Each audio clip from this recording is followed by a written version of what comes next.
Number 10, mudlarks. Victorian London. Around the 1840s, it was a bit of a mess. Yeah, a lot of sore throats, that's for sure. Everybody was sick all the time, and the jobs that were available certainly did not help the cause. The jobs that were available had you catching rats and crawling into sewers. One of the worst jobs to have was that of a mudlark. As their name hints towards, a mudlark involved getting in deep in the muck that builds up alongside the Thames River. This one was reserved for younger folks, obviously, because it was like working in quicksand. If you were older, you would just get trapped. It was pretty sad. It was also exhausting, not to mention the chances of being washed away by the river were pretty high. All for the slim chance of finding a pocket watch, driftwood, rags, anything really worth your troubles. Number 9, chimney sweep. I remember when I was younger, I had to sweep the chimney in the house every now and then, whatever, and I loved it. You know, I thought I was the father of the house for a bit, getting in the chimney, getting all dirty and stuff, doing this, my hands on my waist. I don't know, that's what a man was when I was younger. That little broom too, I loved that little broom. I remember when I would do this, my grandmother, who is very English, she would be shook. She would watch the entire time. She would be taken back into time. Because this was a terrible job to have in Victorian London. it was not the same at all. Chimney sweeps were famously young. I can't say anything else there in regards, but yeah, they were wee lads, to say the least. History is horrible. 1840 was a good year, all things considered, because a law was passed that then made it illegal for anyone under the age of 21 to climb in and then clean a chimney. Thank God. I'm glad that stopped. I was 18 cleaning my chimney. I had no idea I could have used this great law. Been like, actually, mother, a lot of claws. Number 8, funeral mute. Funerals suck, man. I was a pallbearer like 3 times before the age of 21. My one arm is just strong as now, that's it. I can lift anything just with one arm. I thought being a pallbearer had a lot of pressure, right? Victorian London saw many funeral mutes. Oliver Twist, one of those lousy jobs in that tale, was that of a funeral mute. Funeral mutes were required to dress in all black with a sash while carrying a long cloth-covered stick, and your job would essentially be to stand and mourn silently at the door of the recently deceased home. Yeah, guy dies of a plague and you're like standing there like holding your breath, like great, this is the worst job ever. You would then lead the coffin to the graveyard, so a lot of responsibility. Yeah, don't trip or breathe. Number 7, toilet troubles. Now, the Victorian era was unsanitary, to say the least, but it was also dangerous in ways that you wouldn't expect, right? Go to the bathroom and you may not come out. One of the greatest Victorian inventions was that of the bathroom, but it took a few tries to figure out the whole, methane gas problem. We gotta really deal with that one first and foremost. Spontaneous combustion of the bathroom was weirdly common. This is every time you take a shit, you were worried that you might just it was horrible. That's so scary. Flammable gases like methane and hydrogen sulfide, they would build up over time with human waste. A lot of human waste. Built up in the sewers and then eventually would back up into your homes. Next thing you know, you're lighting a candle and your bathroom's gone. Just like that. Now we have poopery. You know what that is? You ever see a little spray? After you go, you hide what you've done with one little spray at your friend's house. It's fascinating how far we've come. Number 6, stairs. Yeah, believe it or not, stairs were a common danger in Victorian times. I'm somebody personally who falls up and down stairs a lot. I'm 6'2", I'm lanky as shit. I have like a Gumby body. I walk around like Woody. I'm always falling up and down stuff. It's horrible. Especially in Canada, it's so slippery. I'm always slipping all the time. In Victorian times, I would have been doomed. Houses were thrown up comedically fast. There wasn't a Mike Holmes on Homes to come in and check it out. There wasn't a building inspector that made things, safe. Servant staircases, they were tiny. They were out of sight. They were built into these narrow walls, often missing steps if they had to, and cut corners just to, be narrow and out of the way. That plus a tray of hot soup and a lot of clothing, yeah, it was next to impossible to move around without something happening. A lot of fatalities in staircases. Even today, around 12,000 people die each year falling downstairs. Hold on to that railing. I'm here to remind you to hold on to that railing. It's crazy. There's actually no stairs there. I just made that whole thing up. Hit that like button for magic. Number 5. Burke and Hare. Medical schools were offering a handsome fee for deceased bodies to study. This is an odd time. So an unhealthy amount of Victorians came up with this new solution. They thought they were brilliant. Yeah, they would rob graves. They would just go and rob the freshest graves they could find. They would wait in the bushes until the funeral's over, and then they would go and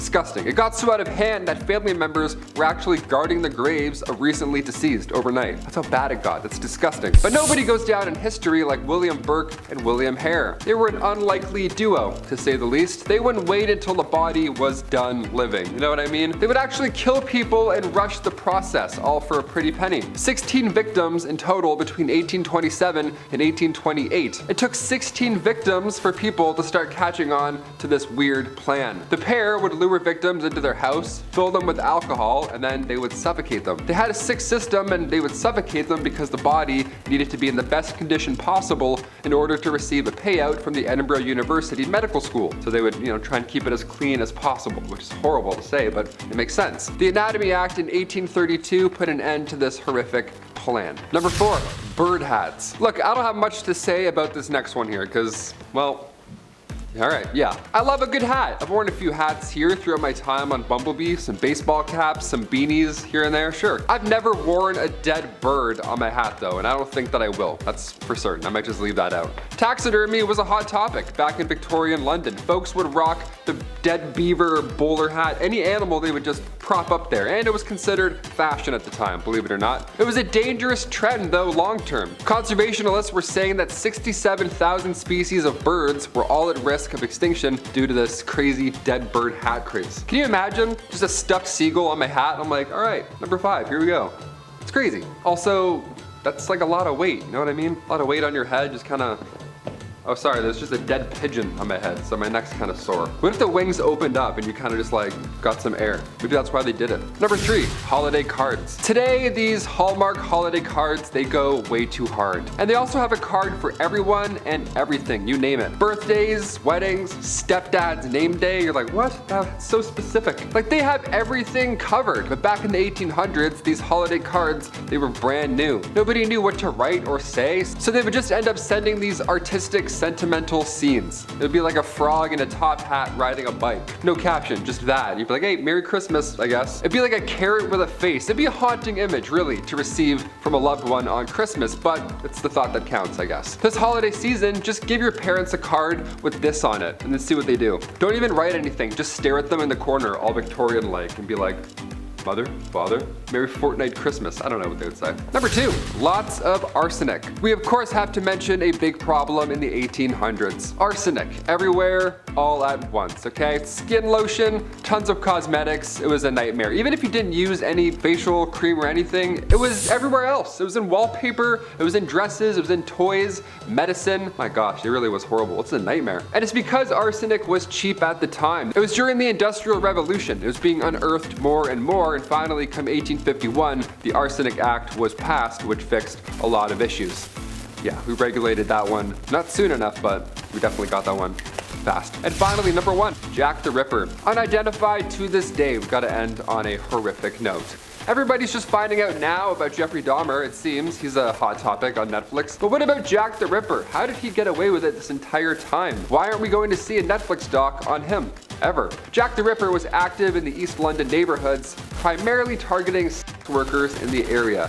Now, at the time, the murders of 5 women from August to November of 1888 were believed to have been connected somehow to Jack the Ripper, although some sources claim that he was active even until 1891. Again, we're never going to know at this point. Many believe Jack the Ripper had some anatomical knowledge due to the way that he left his victims. I can't really say anything else because it's disgusting, but yeah, he knew some things, disgustingly. And while there were some suspects, including a member of the British royal family, believe it or not, Jack the Ripper was still never identified. Number 10, train engine cleaner. Ever wanted to get inside a small hole in the engine of a train and shovel out the coal that was left in there?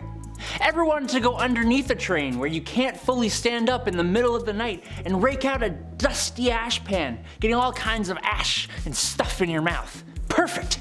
You can go join up with the railroad as a train engine cleaner. These guys would spend their days shoveling 5 to 6 tons of coal into the furnace of the steam trains, and then spend their nights climbing into said furnace, cleaning it out, and then going out in the middle of the freezing cold, wet night into a trench covered in water and oil and dust, and get right up under that sucker and pull out all the ashes and dust and crap that came out of the engine while it had been running all day. Number Number 9. Linker boy or linker men. Before the introduction of gas lights on the streets of London, the only gaslighting came in the form of small children who made you believe that you wouldn't be able to walk the streets without them tagging along with a torch to help guide your way. Then they'd expect a tip from you.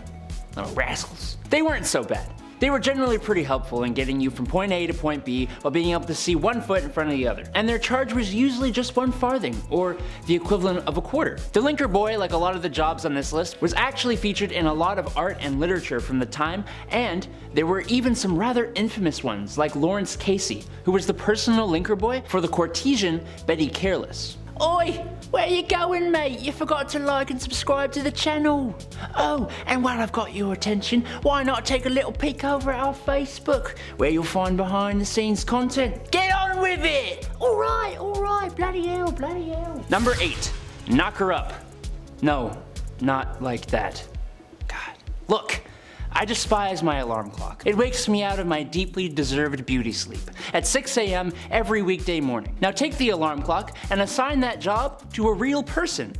That person is a knocker-up, a person employed to wake up workers at mills and factories on early shifts, going from house to house using a long pole to knock on bedroom windows. In other words, a person employed to become the epitome of all my hatred in this world. If you had this job, well, you're not alive anymore, but I hate you. The people at the time were somewhat friendlier than they are now, and I'm sure the knocker-upper wasn't a horrible person, but I'm sure there had to be some grumpy gills who would put their hand on your chest for doing this to them. Number 7, a phrenologist. I think if this YouTube thing doesn't work out for me, I'm gonna go and make up a science. It worked for phrenologists. They claimed that a person's personality, character traits, and abilities could all be figured out by bumps and indents on a person's skull. Characteristics like secretiveness, amativeness, conjugality, and combativeness were apparently controlled by areas of the brain that they called organs of the brain. The idea was dismissed by the church, but it nonetheless gained traction through Europe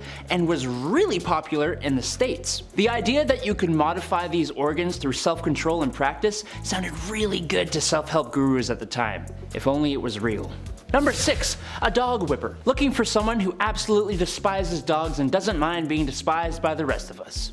Otherwise known as a dog whipper. Back in the day, huntsmen would often hunt foxes and nail their tails to church doors, which would attract dogs of the streets. You'd also have churchgoers who would bring their dogs with them to church. These dogs were not allowed in though, so they'd all have to wait outside. You know how dogs are though. They didn't just sit there waiting patiently. I'm sure some good boys and girls did, but more often than not they'd be playing and sometimes fighting, disrupting the church services. Enter the dog whipper, who was armed with tongs to grab a dog and remove it from the church grounds, and a whip that would be used on the loudest of the poor pooches. Number 5. A rat catcher. I know this will make a few of you out there squirm in your seats. Rats in Victorian England were a massive problem.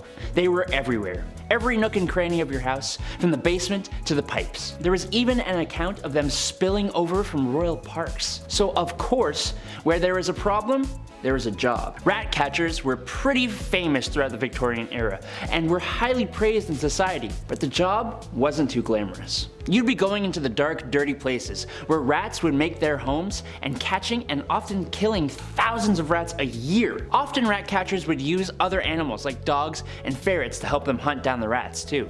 I don't know though, it's gonna be me. Number 4, an upright worker. Upright workers, otherwise known as chimney sweeps, actually started off being children as young as the age of 4. The smaller size of the little kiddos was perfect for fitting inside and climbing up and down chimneys. The little suckers would rub their elbows and knees up against the brick of the chimney so much that they would be scraped raw before callousing. Isn't that lovely?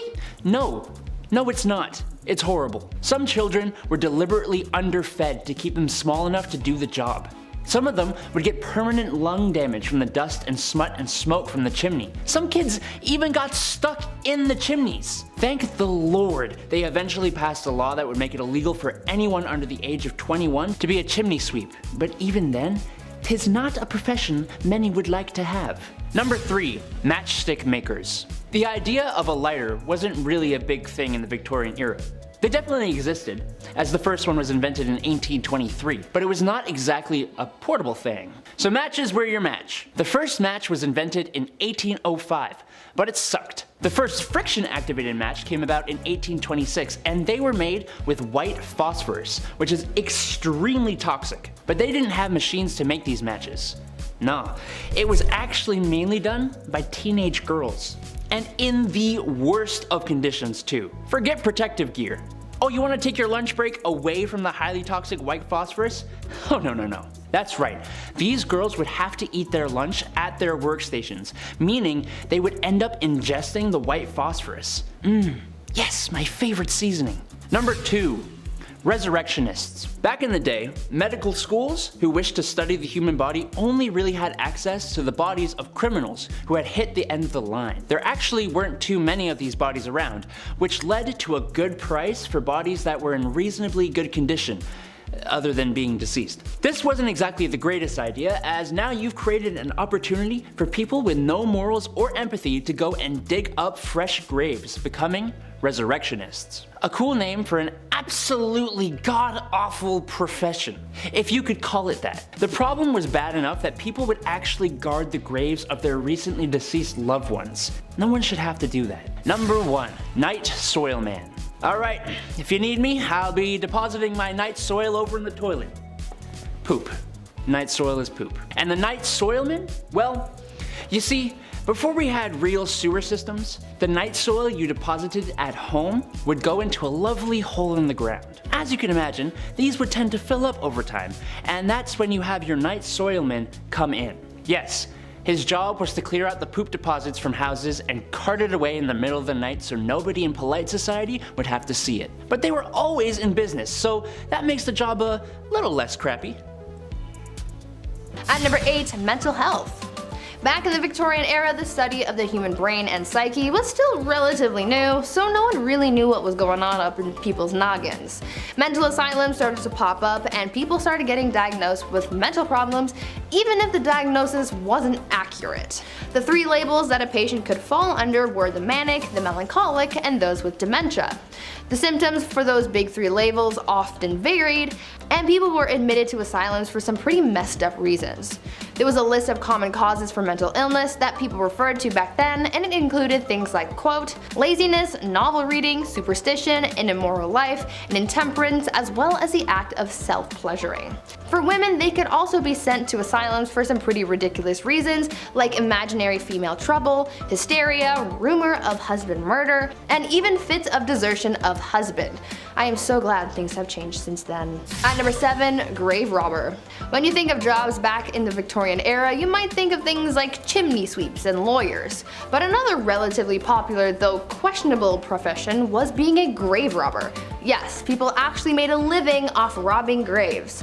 As people studied medicine, they needed cadavers to practice on, but there was a law saying that only the bodies of those who had been executed for a crime could be used as a cadaver, and since the laws changed to include less and less crimes having death penalties, soon people started running out of cadavers to practice on, and this gave way to the boom in the grave robbing industry. People could make a pretty penny for snatching bodies from cemeteries and selling them to medical professionals and students. Fresher bodies went for more money, and the grave robbers not only made money off the sale of the cadaver, but they also charged a fee, so they ended up with a little extra cash in their pockets. Eventually, the grave robbing business became such a big problem that cemeteries started installing watchtowers and guards to prevent people from getting away with the dead. At number 6, beauty. I've talked about this before in some past videos, but the Victorian era was famous for its strange beauty practices, so I just had to include it on this list. You're probably familiar with the makeup from the Victorian era. Women often painted their faces white to look as pale as possible, but even though they believed it made them look beautiful, it also did a lot of harm to their health. The white face paint that women would use was lead based, and as we all by now, lead makes you dead. But this white lead paint isn't the only thing that harmed people's skin. Women would also wash their faces with ammonia to make their skin look paler. At night, women would rub opium on their faces, and if they were really dedicated to their beauty regime, they would also ingest arsenic. They were literally poisoning themselves in the name of beauty. Women would also use mercury on their eyebrows and eyelashes and would use lemon juice or belladonna in their eyes, which could cause blindness in some people. Once again, I'm glad things have changed. At number 5, no divorce. Nowadays, divorce is quite common. All you have to do is sign a paper and you're done. But back in the Victorian era, before the Matrimonial Causes Act of 1857 allowed divorce, people had to find different ways of getting rid of their spouses. After all, just because there was no divorce doesn't mean that everyone was happy in their marriages. It turns out that in order to solve their problems and get rid of their spouse, people would just sell their wives, either in public or in private sales. Most of the time, a man would take his wife to the town square and just sell her off to a new man. According to some records, some women had the power to veto a sale, and sometimes it was for cash. Though I think the cheapest that a wife was ever sold for was a pint of beer. This wasn't necessarily bad for the woman, because if she was sold to someone else, things could sometimes work out and she could live a better life with a better spouse. And if she didn't, then she would just get sold again and get to try her luck with a new man. At number 4, food additives. These days, people are becoming more and more concerned with artificial additives in their food. All natural, organic, pesticide, and hormone-free food is becoming more and more popular, but back in the Victorian era, people were putting all kinds of additives in their noms, and a lot of it was really bad for you. Like, we're talking deadly. Chalk and alum were often added to bread dough to make it whiter, and sometimes pipe clay, plaster of Paris, or sawdust was added to the mix as well. Red lead was sometimes added to cheese, lead was added to cider, mustard, wine, sugars, and candies. Copper sulfates were used in preserving fruits, jams, and wine. Mercury was used in candies, and even ice cream was made using a water and chalk mixture. All of these unsafe ingredients are actually what prompted the food safety industry, because no matter what's going on, you shouldn't be eating lead, chalk, and mercury. At number 3, corpse medicine. Now earlier I mentioned the whole grave robber industry and how that really took off during the Victorian era, but now let's talk about how they used corpses in their medicine. Back then, some people believed that consuming certain parts of the human body could cure their ailments. I know. Gross, right? One of the more popular medicines back then was a mixture made with human skull and chocolate, and it was believed to cure apoplexy. Back in the Victorian era, medical texts were published describing what parts of the human body could be used to treat specific ailments. One text described mixing the skull of a young woman with treacle to treat epilepsy. Another text says that you could treat paralysis with a candle made of human fat. Apparently, executioners were linked to this type of medicine, as they would, execute someone and then use the remains to become a doctor and treat people's illnesses. Imagine Grey's Anatomy, but with Victorian medicine. Sounds like an interesting thing to watch, but also probably not to experience. At number 2, mummies. Speaking of dead people though, people from the Victorian era were oddly fascinated with mummies. I mean, I can understand the fascination to a certain extent because they're old and cool, but of course, these people just had to be extra weird and take that obsession with mummies to heights that they didn't need to be. People used ground up mummies to make paint.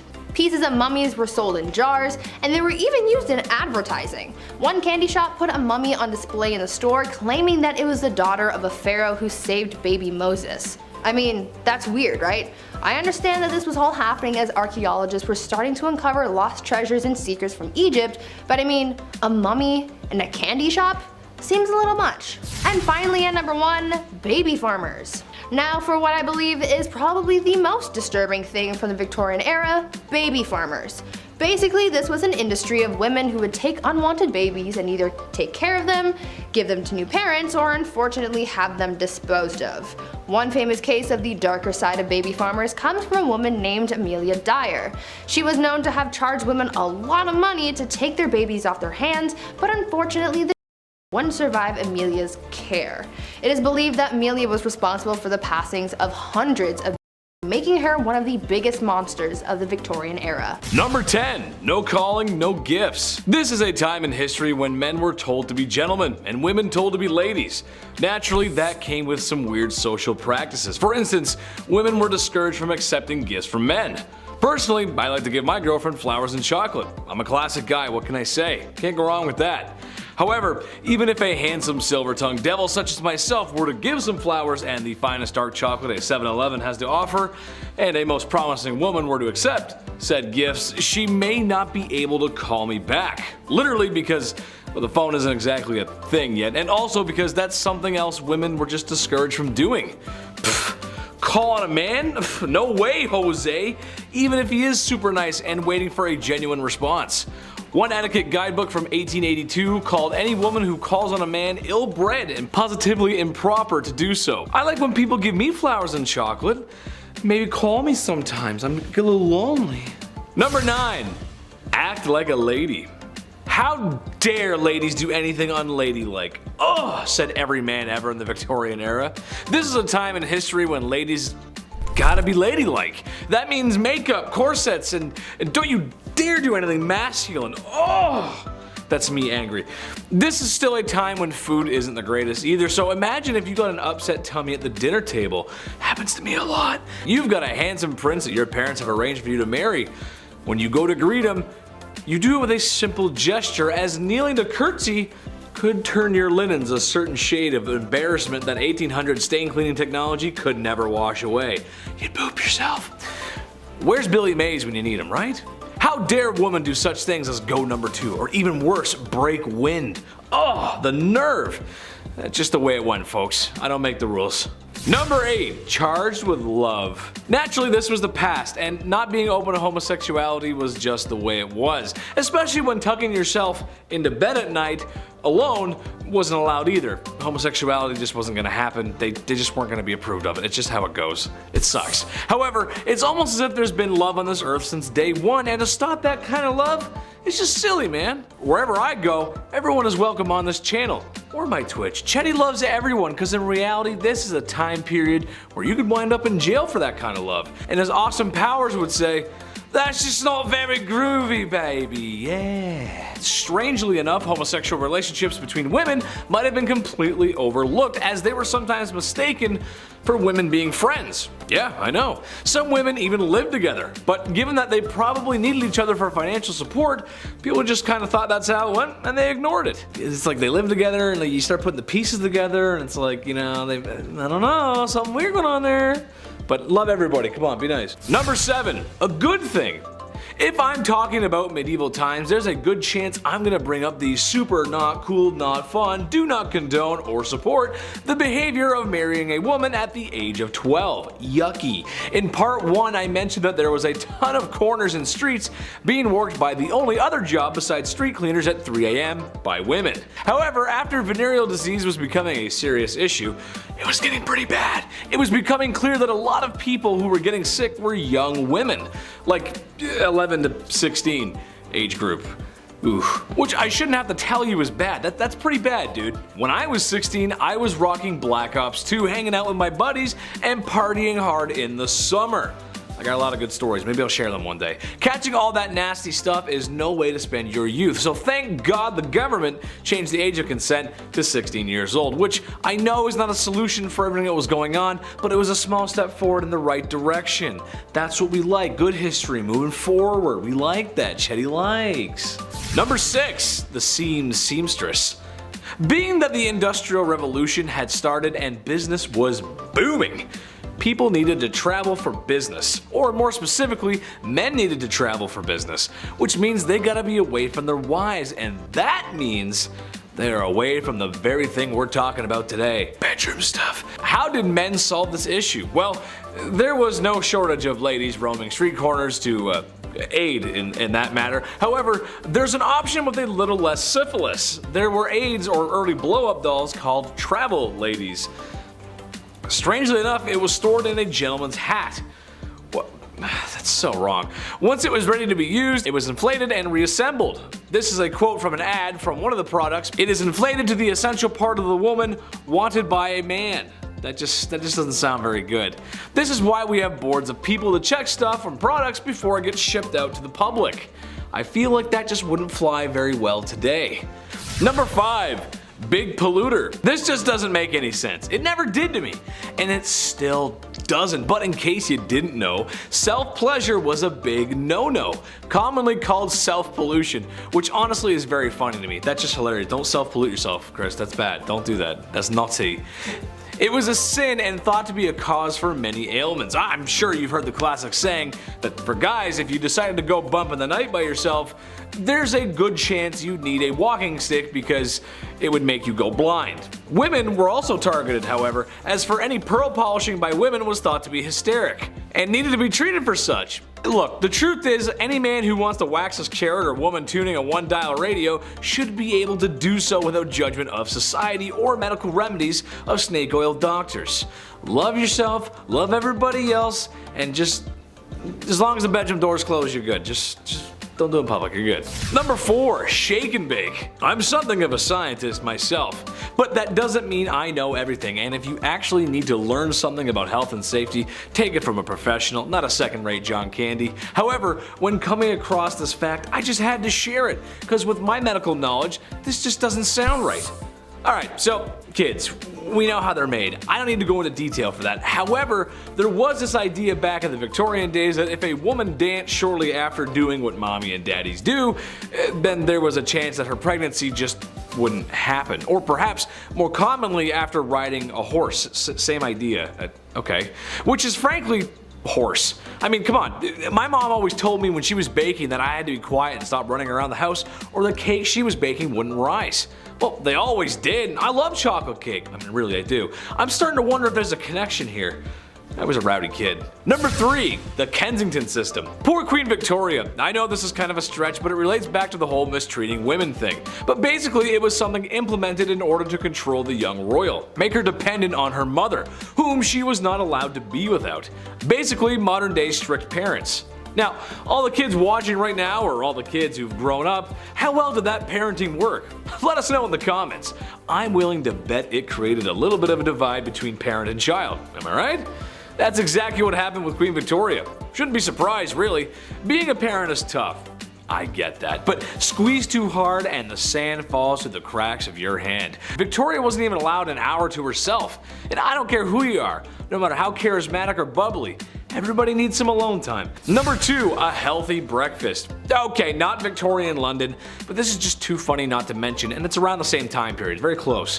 As the great minds of the time thought, self-pollution was a big no-no, and the reason for these urges was often related to food. Some thought eating meat would make you down bad, so a man named John Harvey Kellogg, you might have heard of him, aimed to cure the sickness of self-love. What if a man had a delicious, nutritious meal to eat, especially at the start of his day? Cornflakes by Kellogg's, the very same cereal that's probably sitting on top of your fridge, yeah, was partially originally designed to stop you from feeling those carnal urges.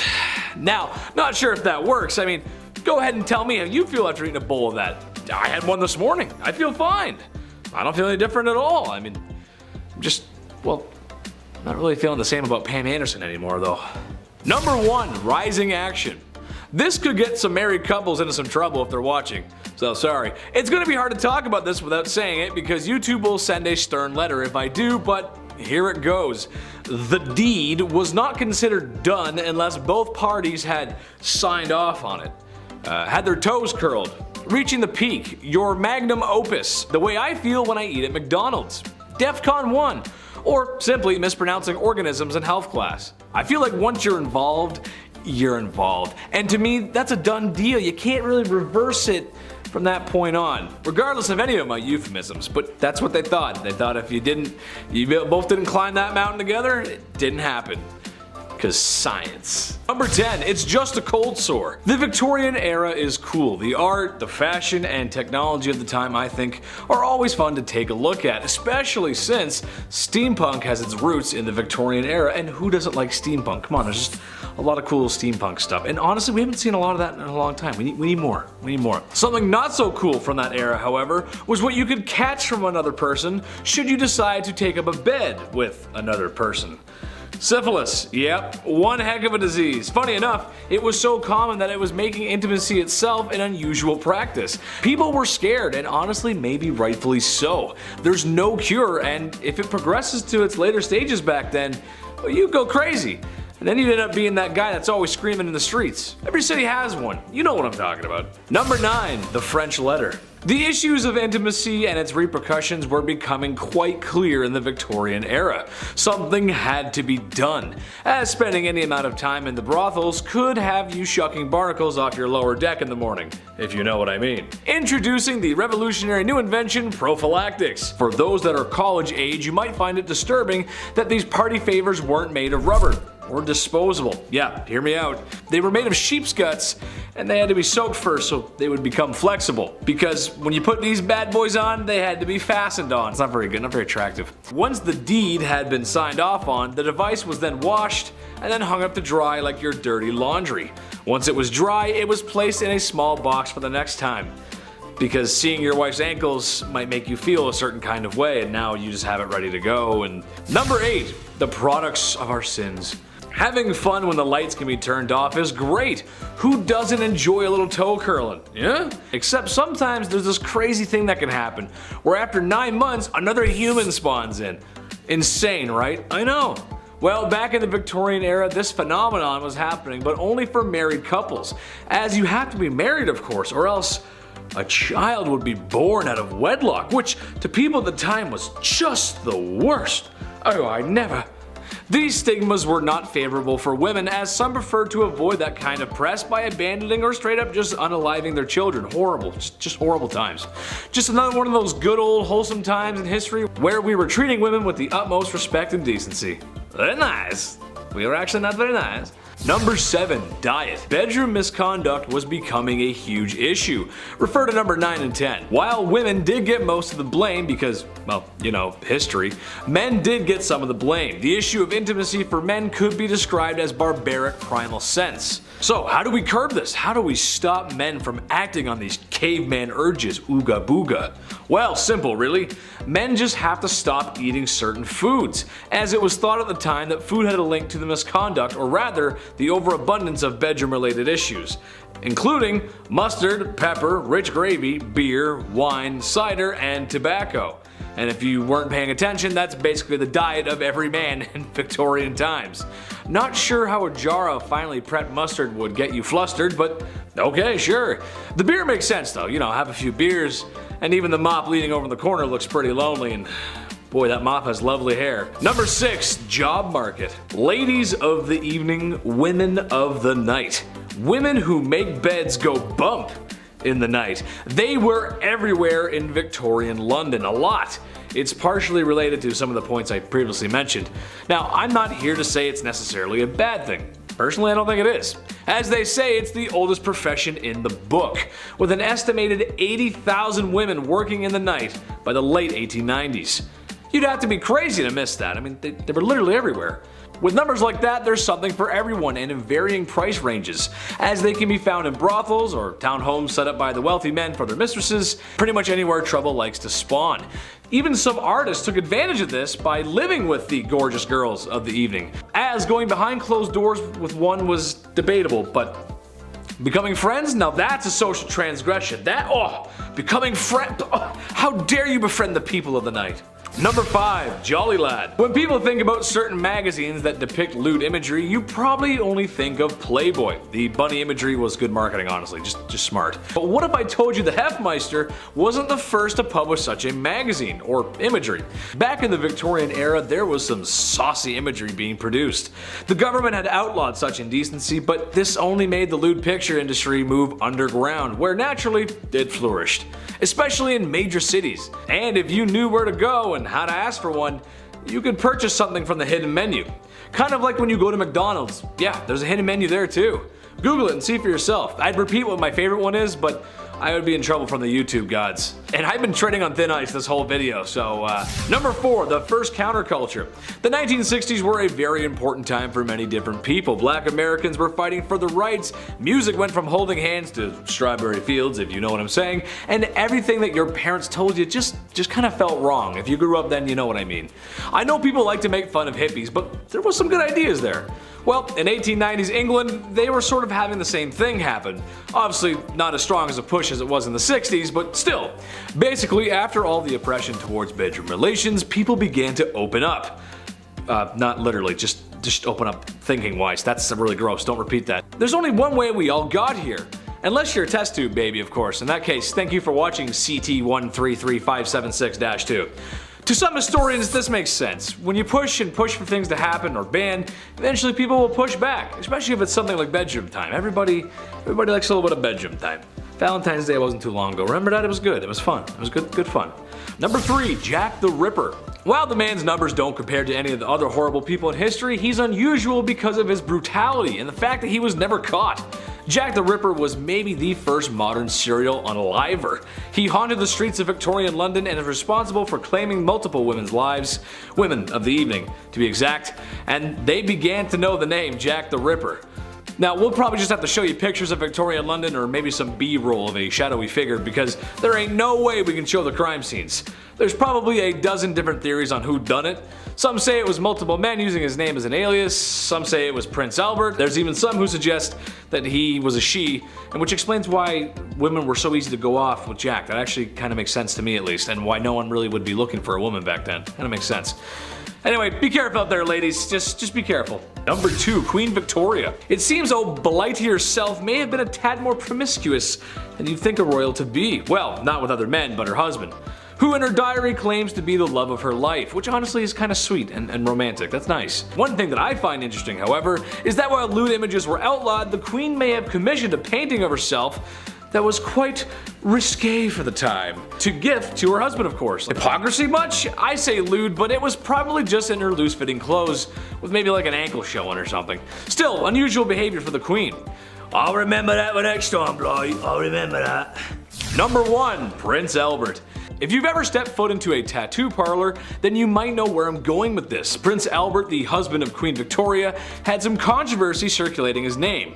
One, because he shares a name with another Prince Albert who was speculated to be Jack the Ripper, but also because of a very unique piercing.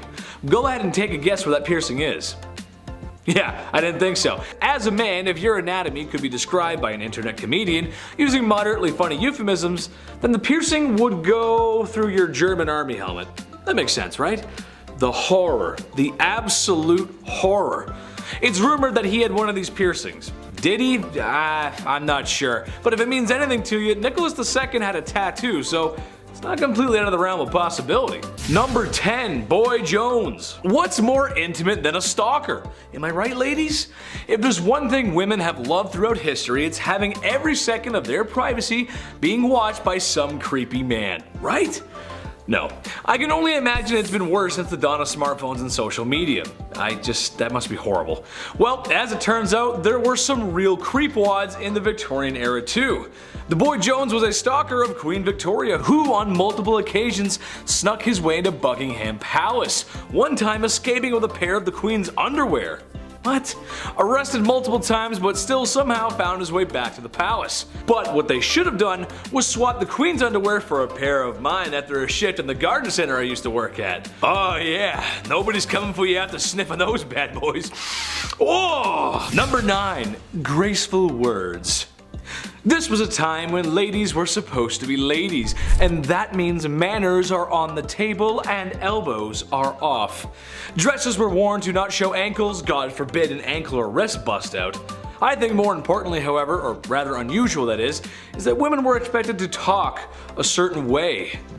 Good evening, Mr. Burrows. You must excuse my tardiness. There was a dreadful man screaming at me because my ankles were shown whilst mounting my carriage. Your what was showing, love? Oh, you hurdle! I can't believe it. Excuse me. I must be someone else. I don't need to tell you guys how ridiculous that is. I say fly out the handle, ladies. Wear what you want, do what you want. Number 8, shots. Not the kind I like.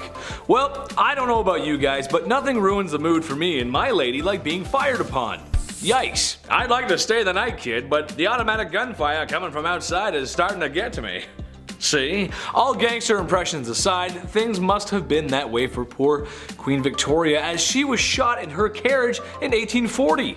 A young man fired 2 shots at her carriage. More attacks would actually follow in the coming years. It's kind of hard to feel that certain kind of way after bullets go grazing past your pretty face.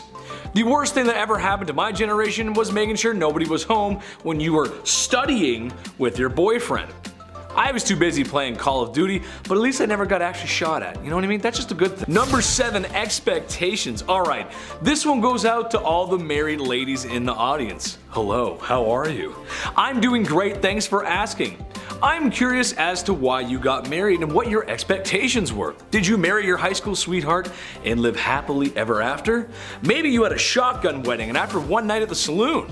Maybe you just really wanted to find a nice man and settle down, start a family, be a mother. I think any of those options are great, so as long as you have options. In Victorian England, you were expected to do the latter. Women were expected to get married and have kids, and that's about it really. My question is, why were ankles and wrists an issue but giving birth isn't? What I mean is, it's kind of a compromising position to be in. All I'm asking is that the girls get treated fairly and given choices, and be allowed to show some ankle. It doesn't make any sense. You can look at her business down there, but you can't show an ankle? That doesn't make any sense. I'm a magician. Number 6, double standard. Divorce sucks. It's no fun. The person you once loved and cherished is now the villain in your story. I love McDonald's, and I don't ever want them to be the villain in my story. I love you guys. Gotta get those Happy Meals. Divorce is something that isn't new. Honestly, it was probably invented the second after marriage was. In Victorian times, men had the right to divorce their wife if they had committed adultery. Women could not. Well, if you refer to my last part, you know that men were doing more than a little window shopping when it came to women. When men left town for business, they would have hired the services of a woman who patrolled the streets at night. No, I'm not talking about Batwoman either. So men can divorce women if they dare to do what they did on a regular basis. Yeah, that's totally fair. That's good. Equal. Absolutely. Yeah. Number 5, emo girl. All the forever alone people, raise your hand. Let me hear you roar XD. I like to joke around a lot and say I'm a lawyer, a firefighter, and the cutest guy on the whole wide internet. But if there's one thing I know, it's people. I like people. I love them. I spend a lot of time with them, and after hearing this, I've come to the conclusion that this is where the emo girls come from. I figured it all out. It's down to a science. I'm a scientist now. Do you ever get that feeling in your tummy on Valentine's Day because you know it's going to be another one alone? And you'll be forced to be on your own, and that means sad music and crying in your room. Same, it's Drake's Marvin room for me. Well, single women in Victorian times had similar issues. Since women were expected to marry and have kids, single women who were also forever alone were pitied by society, which I argue is just way worse. No one wants to be pitied. Ugh. Number 4, gold diggers. She take my money when I'm in need. As she travel. Okay, anyway, back to the actual content. Well, not exactly. While today in a place like sunny California, you might see an older man with a woman who's half his age. Maybe he's driving a nice car, or she's got on the very best and latest from Louis Vuitton. Stylish, yeah. Most of us think some thoughts about what we might think is going on there. We can kind of be judgmental sometimes when we see things like that. However, looking through a lens of 2022 to Victorian times might make the women of Victorian times appear to be gold diggers, but in reality, it was because all of their financials were tied to their husbands, legally too. Which, if you can imagine, that system didn't work too well. What if your husband is broke? What if your husband is running amok with sultry lasses on the street corners? Like I said before, no divorce, but even if she could leave him easily, supporting herself afterwards was going to be an issue, especially financially. Number 3, birth factory. Just pump them out. The faster the better. Quantity over quality. Just get them out. The use of birth control, as you can tell, was not a common practice. Anyone who's over the age of 25, ask your grandparents how many brothers and sisters they have. I'm willing to bet it's in the 6 to 8 range. Let me know in the comments below, I'm curious. A trend that would continue for a few decades after. Education is important, and I'll get to that in my next part. Women were simply expected to act this way. Maybe it was the sign of the times since the Industrial Revolution was in full swing. Maybe the factories needed workers, I don't know. Which, in case you didn't know, they used children as employees. Maybe not so nice. Unfortunately, that was when there was an issue, and there were many. They had no HR to go to, and that was the least of their worries, really. Number 2, no school for you. No higher education for women. Banned from going to university. I don't think so, not very nice, no. Honestly, any society that doesn't want half of their population to go to school probably has a few things to work out. It's a boys' club, and they can only go to university so that they can learn to be smarter and be businessmen, so they can earn money and thus have the facilities to court a woman who really doesn't have a choice anyway. Women had jobs, not careers. And they were all the jobs that you can think of. The ones that were too feminine for men, as women were too feeble to participate in a men's job, which is just the most ridiculous thing I've ever heard.